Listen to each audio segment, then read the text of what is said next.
निजाम कप्तान के पांव पड़ गया, एक नहीं 4 ऑफर्स। अहम खबर पर्दे के पीछे क्या कहानी चल रही है? अहम वजीर ने मुंह खोल दिया, राज अफशा। सिद्दीक जान के तहलकाखेज इंकशाफात। सहाफी सिद्दीक जान ने कहा है कि मुज़ाकरात इसलिए कामयाब नहीं हो रहे क्योंकि खान इस निज़ाम को महफूज रास्ता देने के लिए बिल्कुल तैयार नहीं। उनको ऑफर दी गई कि हम इलेक्शन करा देंगे, हमारी आपसे कमिटमेंट है, लेकिन इस वक्त तक आप खामोश होकर बैठ जाएं। इस सिस्टम और हुकूमत को चलने दें। उन्होंने दावा किया कि खबरें तो मिड टर्म इलेक्शन की भी आ रही हैं। सिद्दीक जान ने दावा किया है कि अलकाद ट्रस्ट केस का फैसला इसलिए नहीं सुनाया जा रहा क्योंकि हुकूमत शदीद शशोपंज में है। सजा देती है तो नुकसान और नहीं देती है तो बड़ा नुकसान। पाकिस्तानी हुकूमत पर इंसानी हुकूक के हवाले से बड़ा शदीद दबाव है। ये आखिरी केस है जिसको बुनियाद बनाकर इमरान खान को ब्लैकमेल किया जा रहा है। सिद्दीक जान ने कहा कि इमरान खान 9 मई वाक़े पर भी माफ़ी मांगने को तैयार नहीं, वो किसी किस्म का सौदा करने को तैयार नहीं। हुकूमत ने सब हरबा इस्तेमाल कर लिया लेकिन सब बेसूद साबित हो रहा है। कप्तान का फांसी घाट की तरफ इशारा। इंतहाई तकलीफ दे बयान। नवाज शरीफ की तरह डील नहीं करूंगा, हुकूमत ने हाथ खड़े कर दिए। इमरान रियाज खान की तहलकाखेज खबरें। अपने व्लॉग में इमरान रियाज खान ने बताया कि बानी पीटीआई ने जेल से जारी अहम बयान में कहा है कि मैं वाजे कर दूं कि मैं किसी किस्म की कोई डील नहीं करूंगा, चाहे ये जो भी हरबे इस्तेमाल करें। मैं कोई नवाज शरीफ नहीं हूँ जिसने अरबों रुपए की करप्शन केसेस माफ करवाए। मेरा जीना मरना पाकिस्तान में ही है और मैं अपनी कौम के लिए हमेशा खड़ा रहूंगा। इमरान रियाज खान ने बताया कि बानी पीटीआई ने फांसी घाट की तरफ हाथ उठाकर कहा कि मैं रोजाना वहाँ देखता हूँ, इसके आगे कुछ नहीं, और वहाँ भी वही जाता है जिसे मेरा अल्लाह लेकर जाता है। याद रहे कि इमरान खान को अडयाला जेल में फांसी घाट के बिल्कुल करीब वाली बैरक में रखा गया है। इमरान रियाज खान ने बताया कि हुकूमत की बात की जाए तो उसने हाथ खड़े कर दिए हैं। राना सनाउल्लाह का बड़ा बयान जारी हुआ है जिसमें उन्होंने अपनी कमजोरी का इजहार करते हुए कहा है कि पीटीआई हमसे हमारी बिसात के मुताबिक मांगे, हमसे वो मुतालिबाना किया जाए जो हमारी बिसात से बाहर है। इमरान खान की टीवी स्क्रीनों पर वापसी। सेंसरशिप खत्म, बड़ा फैसला हो गया, जल्द बाहर। सीनियर सहाफ़ी मंसूर अली खान बड़ी खबरें ले आए। अपने व्लॉग में मंसूर अली खान ने कहा कि सेनेट में कायदे हिज़्ब इख्तिलाफ शिबली फराज की तकरीर के दौरान इमरान खान की तस्वीर उनके बैकग्राउंड पर मौजूद थी। पीटीवी समेत तमाम चैनल्स ने ये मंजर सारी दुनिया को दिखाया। इसे किसी टीवी चैनल ने सेंसर नहीं किया। पहले तो इमरान खान का नाम भी नहीं लिया जाता था, लेकिन अब कुछ नरमी देखी जा रही है। मंसूर अली खान ने कहा कि मैं समझता हूँ कि इमरान खान ने माजी में जो बयानात दिए हैं इनको चलाने पर कोई भी ममानियत नहीं होनी चाहिए। किसी पर पाबंदी लगाना कोई अक्लमंदी नहीं है। आज़ादी इजहार राय का हर किसी को हक होना चाहिए।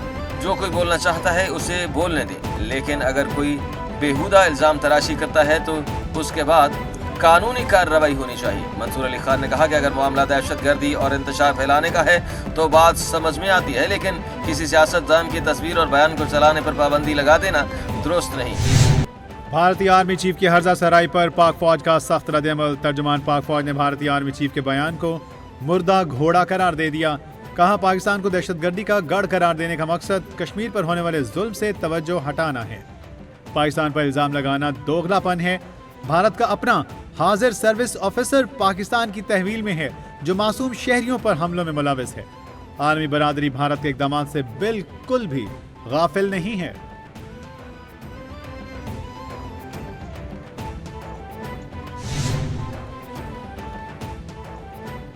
हमास ने गाजा में जंगबंदी मुआहदे की मंजूरी दे दी। इस्राईली मीडिया का कहना है कि मुआहदे पर हमास की मंजूरी के बाद दस्तखत का अमल शुरू हो जाएगा।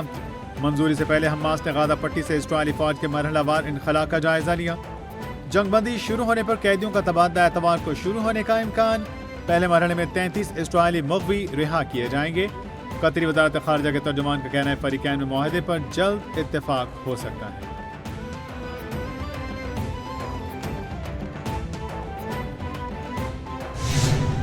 वज़ीर-ए-आज़म की ज़ेर-ए-सदारत इलेक्ट्रिक व्हीकल के फ़रोग़ के लिए इजलास। शहबाज शरीफ ने कहा आलूदगी कम करने के लिए इलेक्ट्रिक व्हीकल जैसे इक़दाम सूदमंद हैं। मौसमियाती तब्दीली के हवाले से दुनिया तशवीश का शिकार है। मौसमियाती तब्दीली जैसे मसाइल पर काबू पाने के लिए कोप इजलासों में तबादला ख्याल हुआ। सनतों के लिए बिजली की कीमत 70 से कम करके 40 रुपये करना खुशाइन है। बिजली की कीमत में कमी से सरमायाकारों की हौसला अफजाई होगी।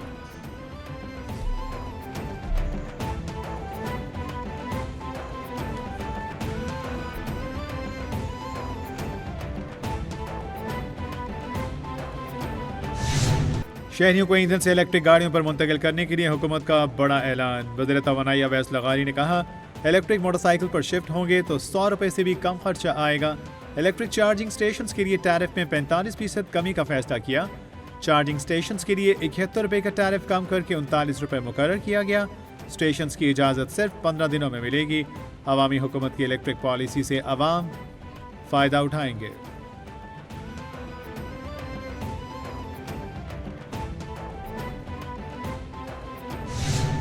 वज़ीर आला मरियम नवाज शरीफ ने कहा, जिसके पास कारकर्दगी हो वो कभी लश्कर खुशी का नहीं कहेगा। 5 साल चोर चोर का राग आलापने वाले कोई सबूत न दे सके। जलाओ घिराओ और तशद्दुद हमारी सियासत नहीं, मेरा एहतसाब आवाम ने करना है। बतौर वज़ीर आला आवाम को जवाब दे हूँ, ये मेरा ज़ाती कारोबार नहीं, आवाम की अमानत है। एक भी स्कॉलरशिप किसी सिफारिश पर नहीं दी गई।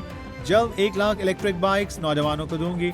सियालकोट में तलबा में चेक्स तकसीम किए गए।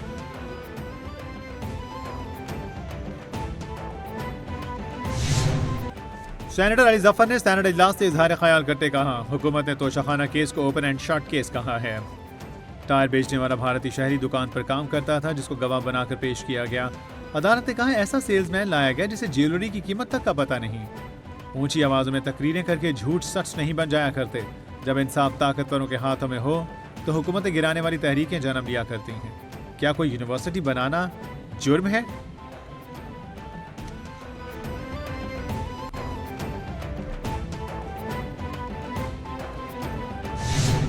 तमाम तर मामलात मिल बैठ के हल हो सकते हैं। ये दूसरा इलेक्शन है जिस पर आवाम को एतमाद नहीं। मुझे पीटीआई का मालूम नहीं कि वो क्या चाहते हैं। मुज़ाकरात में इनके क्या मुतालिबात हैं हम नहीं जानते। 26वीं तरमीम के वक्त सिर्फ हमने हुकूमत से मुज़ाकरात किए। ट्रंप को इन्होंने दिमाग पर सवार किया हुआ है। ना जाने ट्रंप में क्या खास बात है। याद रखें, अमेरिका यहाँ से शिकस्त खाकर भागा है। मौलाना फजल रहमान की न्यूज़ कॉन्फ्रेंस।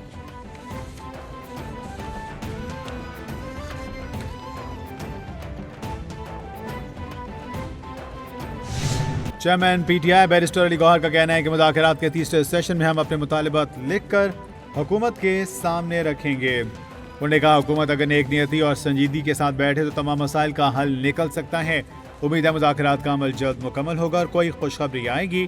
जमहूरियत और सियासी इस्तेहकाम के लिए ज़रूरी है कि सियासी कैदियों को रिहाई और रिलीफ मिले। बानी पीटीआई के खिलाफ जितने केसेस बना सकते थे बना दिए।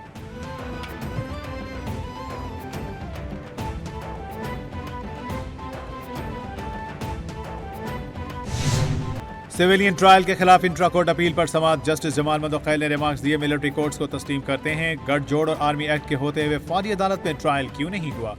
फौजी अदालत में दहशतगर्दों के ट्रायल के लिए आइन में तरमीम क्यों करना पड़ी। दहशतगर्दी ग्रुप या मजहब के नाम पर कार्रवाई पर ट्रायल कहाँ चलेगा। वकील वजारत दिफा ने कहा, 9 मई के मुल्ज़िमान का ट्रायल मिलिट्री कोर्ट में ही होगा।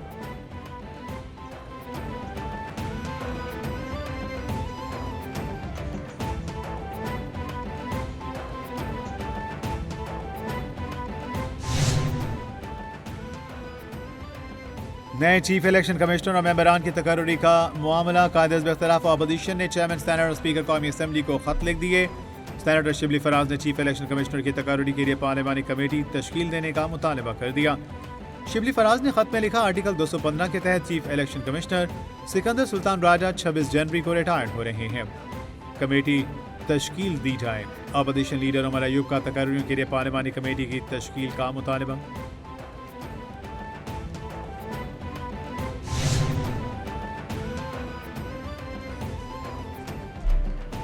9 मई को मुस्लिम लीग नून का ऑफिस जलाने के मुकदमे में बड़ी पेशरफ्त। एडीसी ने डॉक्टर यास्मीन राशिद, महमूद अल रशीद, एजाज, सनम जावेद समेत दीगर मुल्ज़िमान पर फर्द जुर्म आयद कर दी।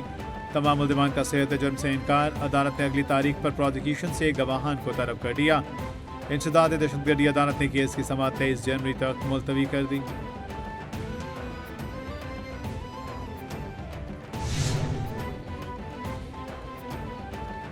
वज़ीर-ए-आला अली अमीन गंडापुर की ज़ेर अदालत सूबाई काबीना का 20वां इजलास। वज़ीर-ए-आला अली अमीन गंडापुर का काबीना के फैसलों पर अमल दरामद की सूरत हाल पर इत्मीनान का इजहार। अली अमीन गंडापुर ने कहा, जिन महकमों से मुतालिक फैसलों पर अभी तक अमल दरामद नहीं हुआ वो महकमे अगले इजलास तक इन फैसलों पर अमल दरामद यकीनी बनाएं। काबीना अरकान मुतालिका रीजन में बाकायदगी से दौरे करें और मुंतखब नुमाइंदों को भी बुलाएं।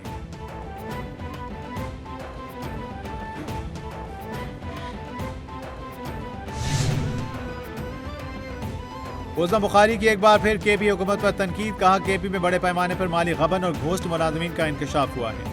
वर्ल्ड फूड प्रोग्राम ने केपी में काम रोक दिया है। उन्होंने सूबाई हुकूमत से इस मामले पर सवालात उठा दिए। सरकारी दस्तावेजात में सिर्फ तनख्वाहों की मद में 799 मिलियन के गबन की निशानदही हुई। जालिमों ने माँ और बच्चे की सेहत पर खर्च होने वाले फंड्स को भी ना बख्शा। ये हर हफ्ते विफाक को खत लिख देते हैं।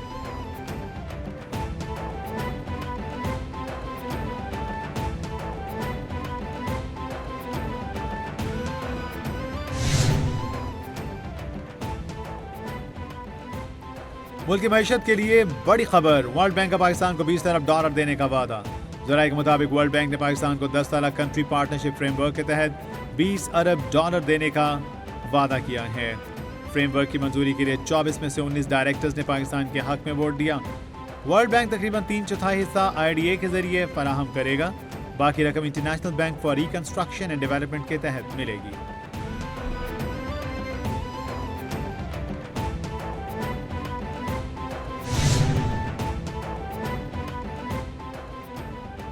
बांग्लादेशी फौज के principal staff officer general SM Kamrul Hasan का वक्त के हमरा एयर हेडक्वार्टर्स का दौरा।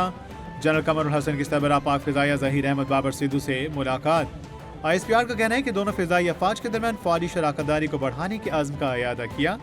दोनों रहनुमाओं का मुश्तरका तरबियत समेत ताउन की राहें तलाश करने पर भी इत्तेफाक। जनरल कमरुल हसन ने JF-17 थंडर तैयारों की तैयारी में गहरी दिलचस्पी का इजहार किया।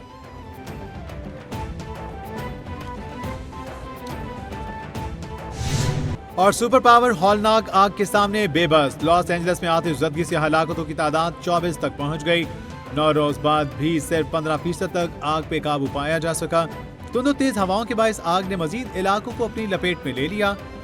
माहिरीन का अंदाजा है कि आग पर मुकम्मल काबू पाने में कई हफ्तों लग सकते हैं।